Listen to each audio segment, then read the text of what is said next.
حکیم سعید پتہ ہے آپ کو 78 سال کی عمر میں لانگ ٹینس کھیلتے تھے، حالانکہ وہ بھی روٹی کھاتے تھے لیکن اعتدال سے۔ تو حکیم سعید کے دوست تھے، وہ کیسے ملے مجھ سے؟ میں پنجاب میں تھا، ایک بوڑھے آدمی، یعنی ایجڈ، بوڑھے تو نہیں کہنا چاہیے بھائی، انہوں نے بتایا کہ 90 سال عمر ہے اور فٹ فاٹ۔ میں نے کہا حضرت آپ 90 سال میں چل پھر رہے ہو، کھا بھی رہے ہو؟ انہوں نے مجھے بتایا، انہوں نے کہا میں حکیم سعید کا دوست ہوں۔ تو حکیم سعید صاحب نے کہتے ہیں مجھے کچھ ٹوٹکے بتا دیے تھے صحت مند رہنے کے، تو بس وہ ٹوٹکوں پر عمل کر رہا ہوں میں نے کہا کیا ٹوٹکے؟ کہتے ہیں 2 ٹائم کا کھانا اور رات کا کھانا مغرب سے بھی پہلے۔ اب وہی بات ہے، آپ اتنا افورڈ نہیں کر پائیں گے، پھر ڈپریشن میں نہ چلے جائیں لیکن ان میں یہ نہیں تھا کہ پروٹین اور یہ نہیں، لو کارب ڈائٹ، کچھ بھی نہیں، جو گھر میں پک رہا ہے وہی کھا رہے ہیں۔ حکیم سعید صاحب بھی صبح ناشتے میں کہتے ہیں میٹھا بھی کھاتا تھا، میں گھر میں جو کھیر پک گئی ہے، کچھ بھی پک گیا وہ کھا لیا۔ اور حدیث میں بھی یہی ہے، نبی صلی اللہ علیہ وسلم اور صحابہ کرام، یہ صبح 11-12 بجے کا کھانا ہوتا تھا اور رات کا کھانا جلدی ہوتا تھا، بس یہ 2 ٹائم کا کھانا تھا۔ میں نے دفعہ بیان میں بول دیا کہ عربی زبان میں ناشتے کا لفظ ہی نہیں ہے، اس پہ لوگوں نے فنٹر بن کے بہت کمنٹس کیے کہ فطور عربی میں کہتے ہیں ناشتے کو، کیوں نہیں ہے؟ مفتی صاحب کو عربی کا نہیں پتا۔ بھائی وہ جدید عربی میں ہے، میں نے بیان میں کہا تھا قدیم عربی میں ناشتے کا لفظ نہیں ہے، وہ تو جدید عربی میں ہے نا۔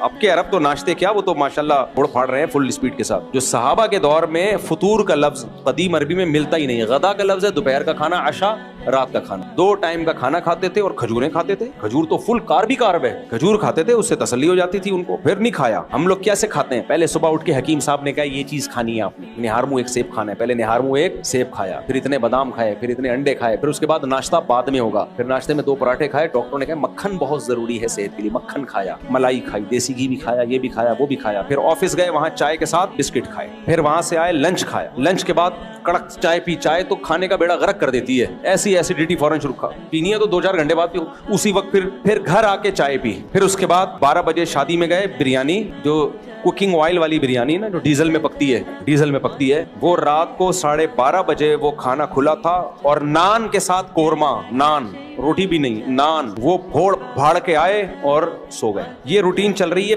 40 سال سے، اور کہنے پتہ نہیں شوگر کیوں ہو گئی ہے، وزن کیوں نہیں گھٹ رہا، میں اتنا پرہیز کر رہا ہوں، میں واکنگ بھی کرتا ہوں، واکنگ کیا کر رہا ہے بھائی تو؟ تو یہ تو حرام ہے بھائی، یہ تو در مختار ایک فقہ کی کتاب ہے، اس میں لکھا ہے کہ اگر جس لقمے کے بعد آپ کو پتا ہو نا کہ اب یہ مزید لقمہ میں نے کھایا، اب یہ فائدہ نہیں دے گا، یہ نقصان ہی دے گا، ان کی رائے یہ تھی کہ یہ لقمہ حرام ہے کیونکہ یہ خودکشی کے زمرے میں آئے گا۔ تو